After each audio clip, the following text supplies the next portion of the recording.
What's the one thing that most people look forward to on a vacation to the Caribbean or the Dominican or any sort of beach? Relaxing on it. What is the season that's the most celebrated out of all of them? Because you have time off, there's no school.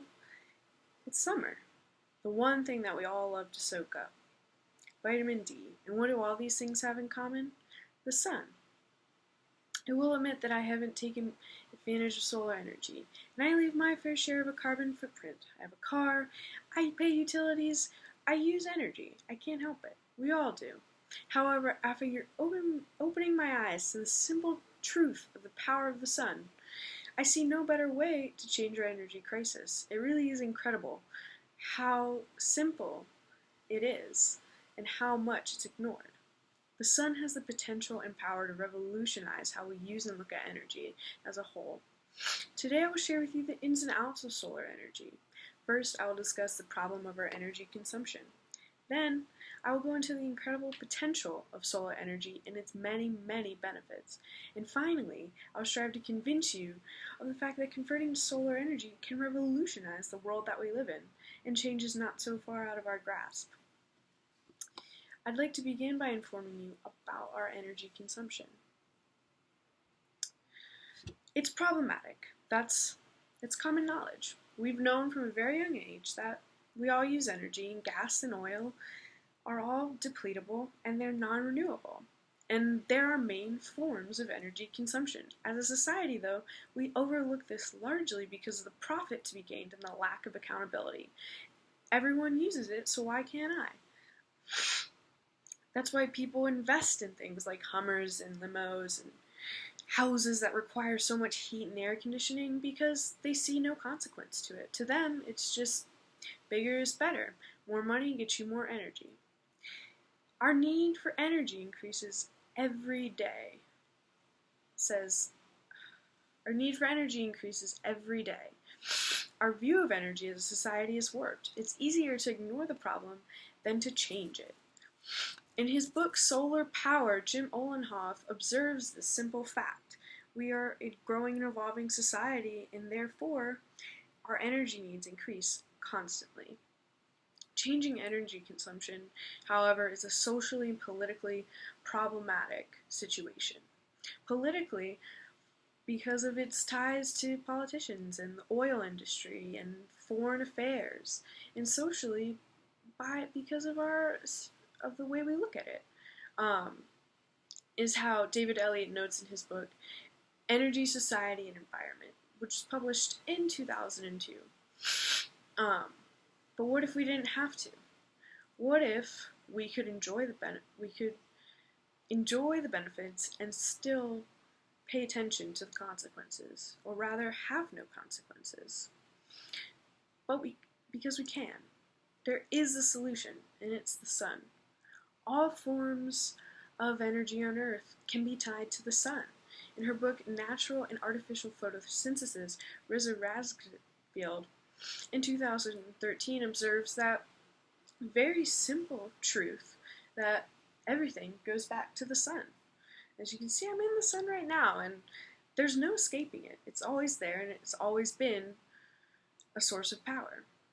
The sun is this huge source of energy with incredible potential. Not only is it renewable, it's clean, it's unavoidable, and it's easily accessible. It gives off zero pollution, and enough sunlight falls within an hour to supply the entire world with energy for over a year. Jeff Himmelman says in the New York Times in an article published in 2012 entitled The Secret to Solar Power. That's an incredible secret. In 1 hour, we could have enough energy for the entire world. It's incredible. The innovation of solar technology is constantly growing. As when we first began to invent technology to harness the power of the sun, we opened a gate to change. Harnessing the sun's power is so simple in principle, it's incredible we haven't acted upon it sooner. And the technology of harnessing solar energy is just advancing. Every day it gets simpler and simpler. It gets smaller. The amount of equipment you need has been reduced greatly since its inception. The amount of money it costs has greatly decreased, which is just continuing to benefit the solar energy revolution. Energy, as stated from a report with the SEIA in 2015, they released a market insight report that said it is constantly evolving and becoming more affordable and attainable. We have already seen incredibly impressive growth in solar energy with enough to power 4.3 million average US homes, which is a lot. That's incredible. We're witnessing this huge shift right now. In the documentary Here Comes the Sun from 2008, which not that long ago, says that the solar energy is shifting from an energy business to a technology business, which means that the focus is not so much on the consumption of energy, rather its focus is on advancing the technology to capture the sun's energy, which just throws us even more into the future, into the incredible potential of solar energy. And I would say, do we not have an obligation to better our planet with these technology increases and with this source that is so easily available to us? Why are we not taking advantage of it? It's a win-win situation. It really is. So this leaves us with the overriding question: will you convert to solar energy? We've taken a look at the problematic use of energy and the rapid depletion of our unrenewable resources.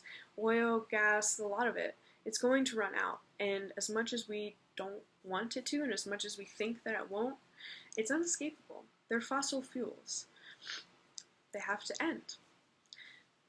This problem has led us to look as a society and a technological has led us to look into the potential of solar energy, and then to look into its application and benefits.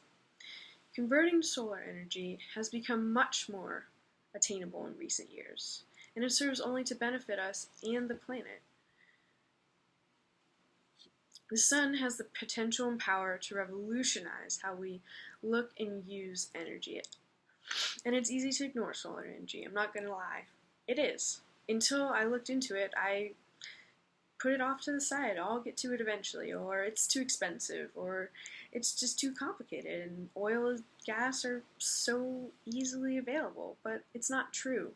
It may not be as prevalent and advocated as these sources, but it is so much better, and it is so simple. It's the sun. It's something that when it hits you, you're like, why have I not realized that before? It's incredible. So it's easy to put the burden on someone else. Someone else will convert to solar energy. Someone else will take the step.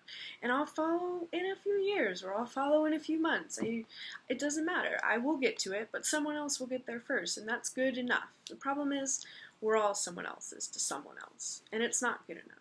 The fate of the planet lies in our choice, lies in our choices of energy, and it lies in our choices of what is right, and what is right by the planet, and what is right by society.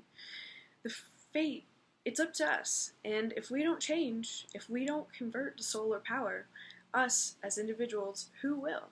Someone has to take the step, and someone has to start, and I'm going to start, and I hope you will too. Thank you.